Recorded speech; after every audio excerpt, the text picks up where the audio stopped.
Bismillah, alhamdulillah, wassalatu wassalamu ala rasulillah wa alihi wa sahbihi wa man walahu bi ihsanin ila yaumiddin. Alhamdulillah ikhwah yang sama dirahmati Allah subhanahu wa ta'ala. Kita akan kembali melanjutkan pembacaan hadis kita. Hadis yang ke-8.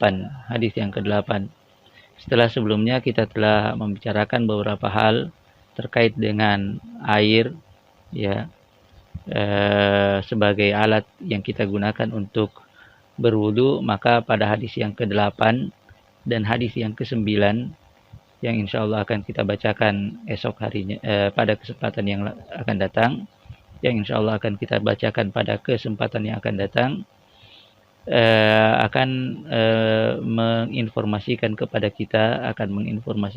kita tentang tata cara berwudu, ya, tentang tata cara berwudu dari awal hingga akhir.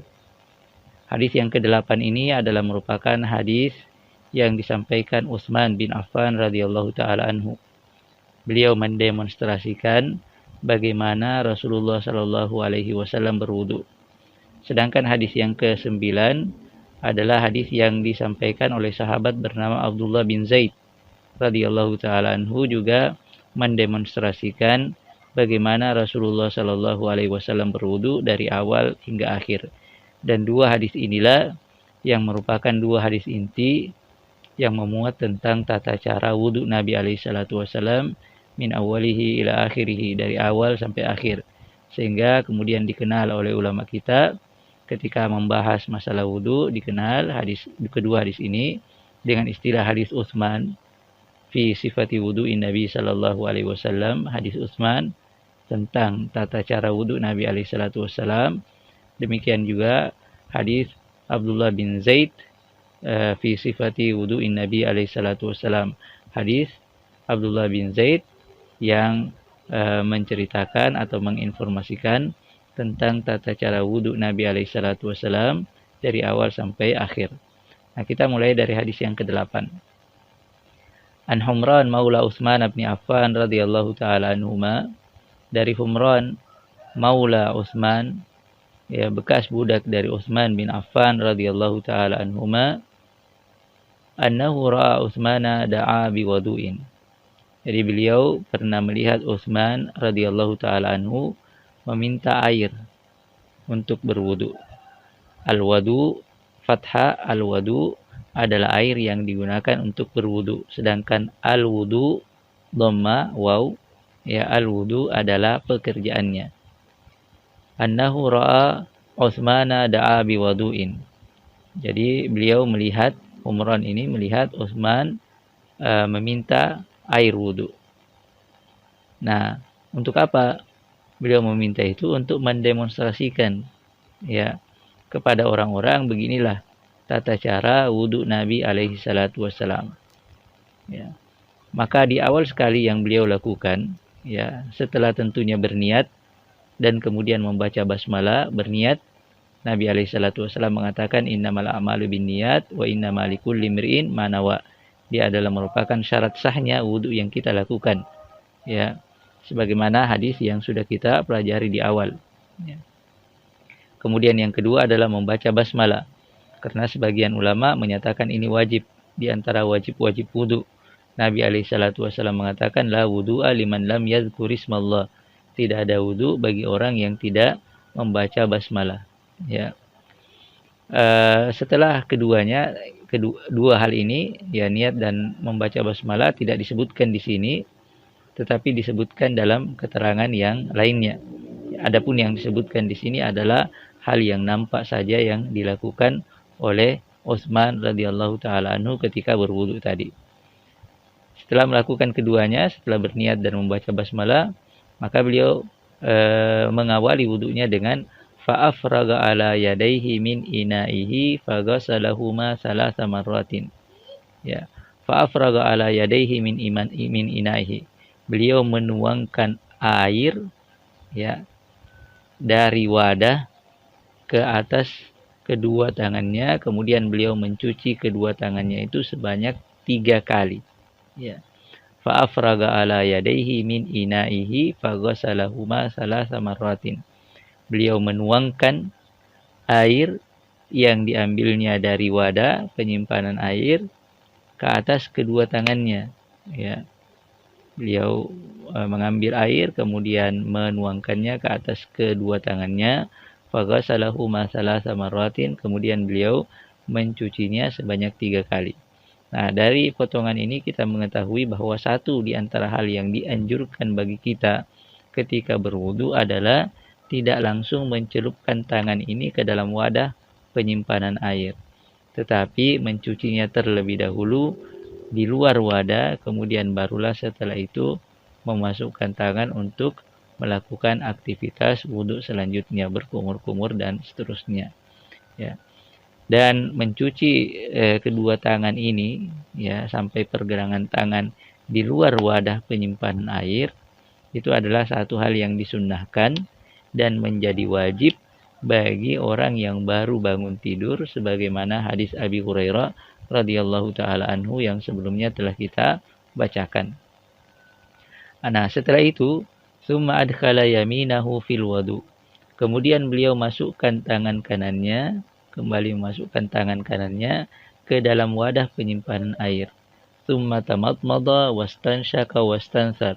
Kemudian beliau berkumur-kumur, tamatmada wastansyaka, kemudian beristinsyak dan beristinsar. Ya. Summa tamatmada wastansyaka wastansar. Itu beliau lakukan satu paket ya dengan satu kali cidukan sebagaimana yang kita lihat dalam hadis ini. Summa adkhala yaminahu fil wudu, kemudian beliau masukkan tangan kanannya ke dalam air, ke dalam wadah penyimpanan air tadi. Summa tamatmada, kemudian air yang ada dalam genggaman tangan kanannya itu beliau gunakan untuk berwudu, berkumur-kumur, beristinsyak, memasukkan air ke dalam hidung, kemudian istansara, kemudian beristinsar. Ya. Summa ghasala wajhahu salasan. Kemudian beliau mencuci wajahnya sebanyak 3 kali. Ya.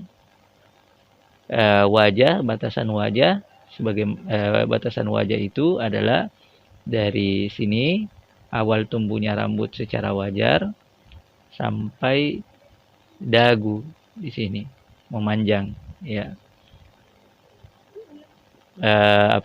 Lebarnya dari ujung sini daun telinga sampai ke sini. Ya. Nah, itulah batasan wajah. Kalau jenggotnya tipis, maka wajib membasuh dagu ini, bagian yang ada jenggotnya ini dengan air. Ya, wajib. Karena satu di antara syarat sahnya wudu itu adalah sampainya air ke seluruh anggota wudu. Ya, ke seluruh anggota wudu, sedangkan wajah ini adalah merupakan bagian yang masuk dalam anggota wudu yang wajib terkena air. Ya, sebagaimana firman Allah Subhanahu wa taala dalam surah Al-Maidah ayat 6. Ya.